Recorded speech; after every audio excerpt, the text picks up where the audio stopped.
नमस्कार बच्चों। आज हम बाल महाभारत का अध्याय 10 पढ़ेंगे। पांडवों की रक्षा। पांचों पांडव माता कुंती के साथ वारणावत के लिए चल पड़े। उनके हस्तिनापुर छोड़कर वारणावत जाने की खबर पाकर नगर के लोग उनके साथ हो लिए। बहुत दूर जाने के बाद युधिष्ठिर का कहा मानकर नगरवासियों को लौट जाना पड़ा। दुर्योधन के षड्यंत्र और उससे बचने का उपाय विदुर ने युधिष्ठिर को इस तरह गूढ़ भाषा में सिखा दिया था, गूढ़ भाषा में सांकेतिक भाषा में इशारों में, कि जिससे दूसरे लोग समझ न सकें। वारणावत के लोग पांडवों के आगमन की खबर पाकर कि पांडव आ रहे हैं बड़े खुश हुए और उनके वहां पहुंचने पर उन्होंने बड़े ठाठ से उनका स्वागत किया। जब तक लाख का भवन बनकर तैयार हुआ, पांडव दूसरे घरों में रहते रहे, जहां पुरोचन ने पहले से ही उनके ठहरने का प्रबंध कर रखा था। लाख का भवन बनकर तैयार हो गया तो पुरोचन उन्हें उसमें ले गया। भवन में प्रवेश करते ही युधिष्ठिर ने अपने खूब ध्यान से उसे चारों ओर से अपने उस भवन को ध्यान से देखा। विदुर की बातें उन्हें याद थीं। ध्यान से देखने पर युधिष्ठिर को पता चल गया कि वह घर जल्दी आग लगने वाली चीज़ों से बना हुआ है। युधिष्ठिर ने भीम को भी यह भेद बता दिया, पर साथ ही उसे सावधान करते हुए कहा, यद्यपि यह साफ मालूम हो गया है कि वह स्थान खतरनाक है। ये महल जो है लाख सागर है, ये लाख का महल हमारे लिए खतरनाक है, फिर भी हमें विचलित नहीं होना चाहिए। पुरोचन को इस बात का जरा भी पता न लगे कि उसके षड्यंत्र का भेद हम पर खुल गया है। मौका पाकर हमें वहाँ से निकल भागना होगा, पर अभी हमें जल्दी से ऐसा कोई काम नहीं करना चाहिए जिससे शत्रु के मन में जरा भी संदेह पैदा होने की संभावना हो। युधिष्ठिर की इस सलाह को भीमसेन सहित सब भाइयों तथा कुंती ने मान लिया। वे उसी लाख के भवन में रहने लगे। इतने में विदुर का भेजा हुआ एक सुरंग बनाने वाला कारीगर वारणावत नगर में आ पहुंचा। उसने एक दिन पांडवों को अकेले में पाकर उन्हें अपना परिचय देते हुए कहा, आप लोगों की भलाई के लिए हस्तिनापुर से रवाना होते समय विदुर ने युधिष्ठिर से सांकेतिक भाषा में जो कुछ कहा था वह बात मैं जानता हूँ। कौन? कारीगर, सुरंग बनाने वाला। यही मेरे सच्चे मित्र होने का सबूत है। आप मुझ पर भरोसा रखें, मैं आप लोगों की रक्षा का प्रबंध करने के लिए आया हूँ। इसके बाद वह कारीगर महल में पहुँच गया और गुप्त रूप से कुछ दिनों में ही उसमें एक सुरंग बना दी, जो जमीन के नीचे ही नीचे निकलने का रास्ता। इस रास्ते से पांडव महल के अंदर से नीचे ही नीचे चार दीवारी और गहरी खाई को लांघ कर सुरक्षित बेखटके मीन्स बिना किसी डर के बाहर निकल सकते थे। यह काम इतने गुप्त रूप से और इस खूबी से हुआ कि पुरोचन को अंत तक इस बात की खबर न होने पाई। पुरोचन ने लाख के भवन के द्वार पर ही अपने रहने के लिए स्थान बनवा लिया था। इस कारण पांडवों को भी सारी रात हथियार लेकर चौकन्ने रहना पड़ता था कि कहीं पुरोचन हमला न कर दे।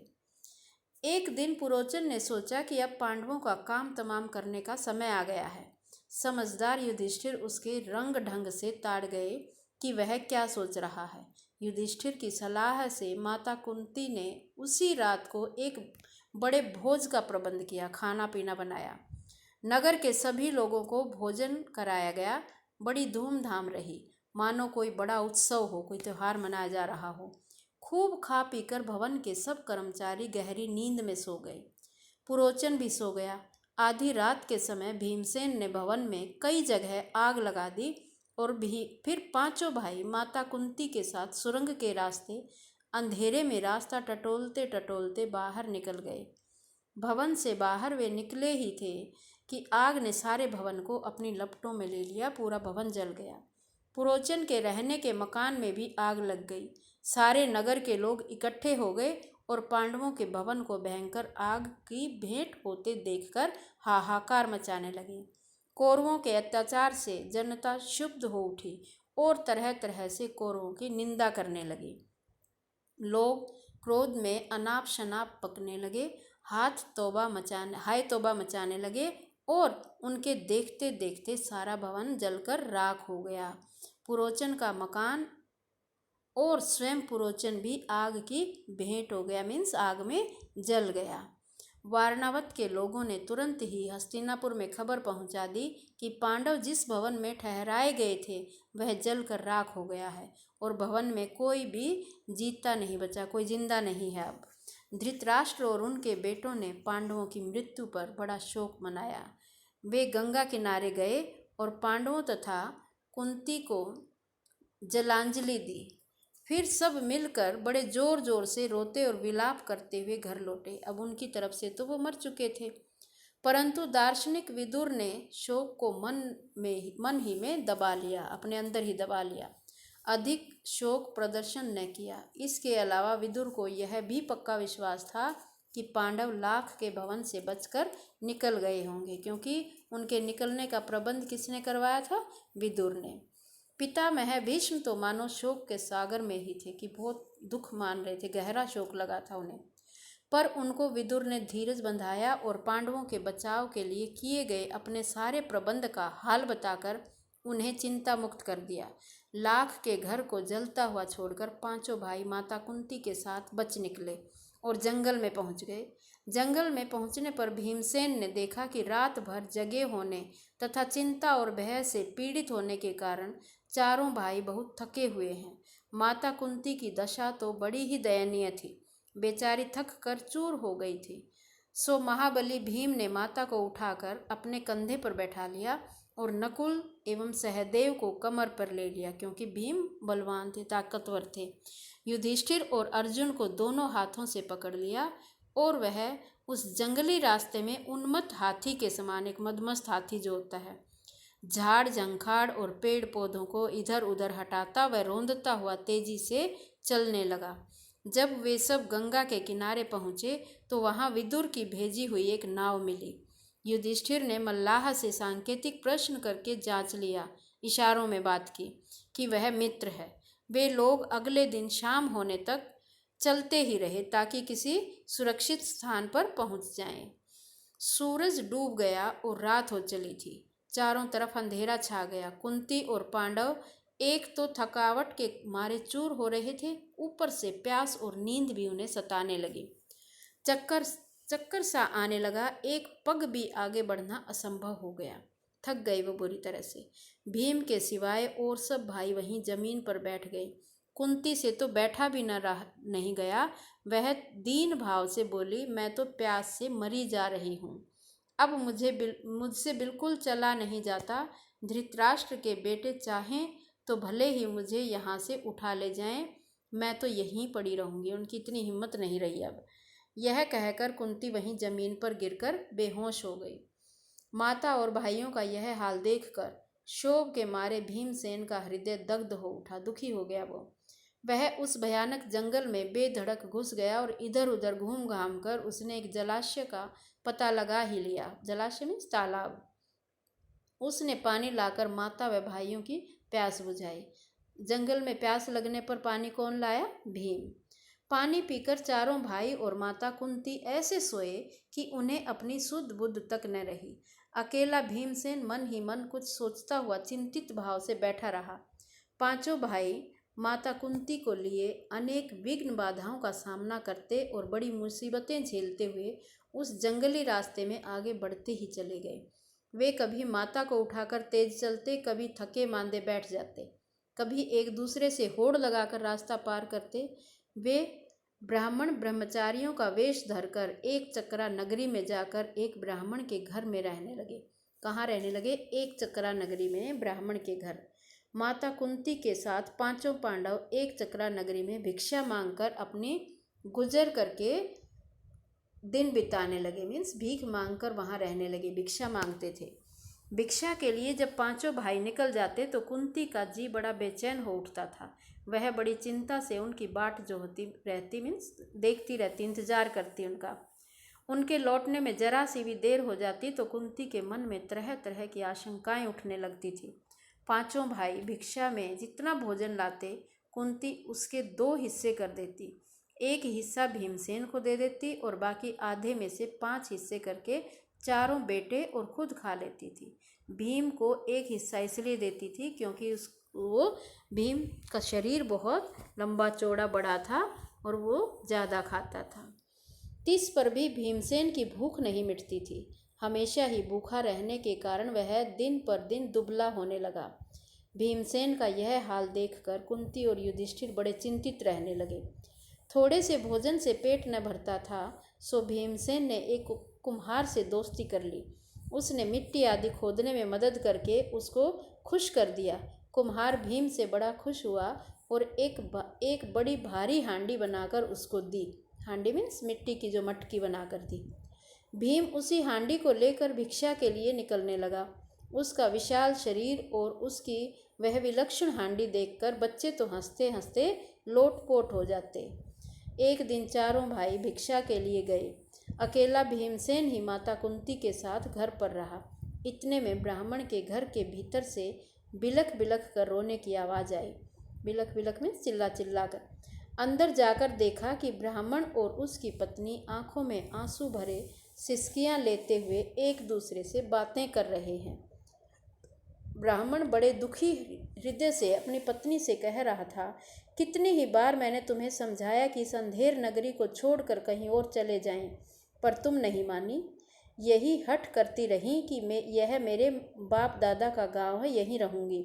बोलो अब क्या कहती हो? अपनी बेटी की भी बलि कैसे चढ़ा दूं और पुत्र को कैसे काल कवलित होने दूं, कि कैसे मरने दूं, काल के हवाले कैसे करूं? यदि मैं शरीर त्यागता हूँ तो फिर इन अनाथ बच्चों का भरण पोषण कौन करेगा? हाय, मैं अब क्या करूँ? और कुछ करने से तो अच्छा उपाय यह है कि सभी एक साथ मौत को गले लगा लें, यही अच्छा होगा। कहते कहते ब्राह्मण सिसक सिसक कर रो पड़ा। ब्राह्मण की पत्नी रोती रोती बोली, प्राणनाथ, मुझे मरने का कोई दुख नहीं है। मेरी मृत्यु के बाद आप चाहें तो दूसरी पत्नी ला सकते हैं। अब मुझे प्रसन्नतापूर्वक आज्ञा दें ताकि मैं राक्षस का भोजन बनूं। पत्नी की ये व्यथा भरी बातें सुनकर ब्राह्मण से न रहा गया। वह बोला, प्रिय, मुझसे बड़ा दुरात्मा और पापी कौन होगा जो तुम्हें राक्षस की बलि चढ़ा दे और खुद जीवित रहे? माता पिता को इस तरह बातें करते देख ब्राह्मण की बेटी से न रहा गया। उसने करुण स्वर में कहा, पिताजी, अच्छा तो यह है कि राक्षस के पास आप मुझे भेज दें। सबको इस तरह रोते देखकर ब्राह्मण का नन्हा सा बालक पास में पड़ी हुई सूखी लकड़ी हाथ में लेकर घुमाता हुआ बोला, उस राक्षस को तो मैं ही इस लकड़ी से इस तरह जोर से मार डालूंगा। कुंती खड़ी खड़ी यह सब देख रही थी। अपनी बात कहने का उसने ठीक मौका देखा। वह बोली, हे ब्राह्मण, क्या आप कृपा करके मुझे बता सकते हैं कि आप लोगों के इस असमय दुख का कारण क्या है? ब्राह्मण ने कहा, देवी सुनिए, इस नगरी के समीप एक गुफा है जिसमें बक नामक एक बड़ा अत्याचारी राक्षस रहता है। क्या नाम है राक्षस का? बक। पिछले 13 वर्षों से इस नगरी के लोगों पर वह बड़े जुल्म ढा रहा है। इस देश का राजा जो वेत्रकीय नाम के महल में रहता है, महल का नाम है वेत्रकीय, इतना निकम्मा है कि प्रजा को राक्षस के अत्याचार से बचा नहीं रहा है। इससे घबराकर नगर के लोगों ने मिलकर उससे बड़ी अनुन्य विनय की प्रार्थना की कि कोई न कोई नियम बना ले।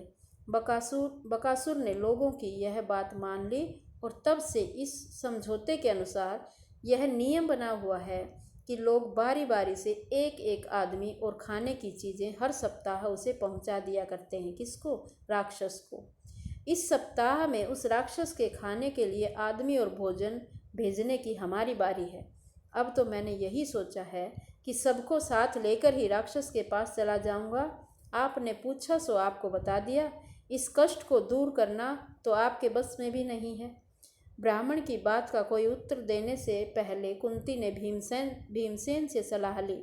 उसने लौटकर कहा, विप्रवर, कि आप इस बात की चिंता छोड़ दें। मेरे 5 बेटे हैं, उनमें से एक आज राक्षस के पास भोजन लेकर चला जाएगा। कुंती ने कहा कि मेरा एक बेटा जाएगा। सुनकर ब्राह्मण चौंक पड़ा और बोला, आप भी कैसी बात कहती हैं? आप हमारी अतिथि हैं, हमारे घर में आश्रय लिए हुए हैं। आपके बेटे को मौत के मुंह में मैं भेजूं, यह कहाँ का न्याय है? मुझसे यह नहीं हो सकता। कुंती को डर था कि यदि यह बात फैल गई तो दुर्योधन और उनके साथियों को पता लग जाएगा कि पांडव एक चक्रा नगरी में छिपे हुए हैं। इसीलिए उसने ब्राह्मण से इस बात को गुप्त रखने का आग्रह किया था। कुंती ने जब भीमसेन को बताया कि उसे बकासुर के पास भोजन सामग्री लेकर जाना होगा तो युधिष्ठिर खिंच उठे और बोले, यह तुम कैसा दुस्साहस करने चली हो माँ। युधिष्ठिर की इन कड़ी बातों का उत्तर देते हुए कुंती बोली, बेटा युधिष्ठिर, इस ब्राह्मण के घर में हमने कई दिन आराम से बिताए हैं। जब इन पर विपदा पड़ी है तो मनुष्य होने के नाते हमें उसका बदला चुकाना ही चाहिए। मैं बेटा भीम की शक्ति और बल से अच्छी तरह परिचित हूँ। तुम इस बात की चिंता मत करो। जो हमें वारणावत से यहाँ तक उठा लाया, जिसने हिडिंब का वध किया, उस भीम के बारे में मुझे न तो कोई डर है न चिंता। भीम को बकासुर के पास भेजना हमारा कर्तव्य है। इसके बाद नियम के अनुसार नगर के लोग खाने पीने की चीज़ें गाड़ी में रख कर ले आए। भीमसेन उछलकर गाड़ी में बैठ गया। शहर के लोग भी बाजे बजाते हुए कुछ दूर तक उसके पीछे पीछे चले। एक निश्चित स्थान पर लोग रुक गए और अकेला भीम गाड़ी दौड़ाता हुआ आगे गया। उधर राक्षस मारे भूख के तड़प रहा था। जब बहुत देर हो गई तो बड़े क्रोध के साथ वह गुफा के बाहर आया। देखता क्या है कि एक मोटा सा मनुष्य बड़े आराम से बैठा हुआ भोजन कर रहा है। यह देखकर बकासुर की आंखें क्रोध से एकदम लाल हो उठीं। इतने में भीमसेन की भी निगाह उस पर पड़ी। उसने हंसते हुए उसका नाम लेकर पुकारा। भीमसेन की यह डिठाई देखकर राक्षस गुस्से में भर गया और तेजी से भीमसेन पर झपटा।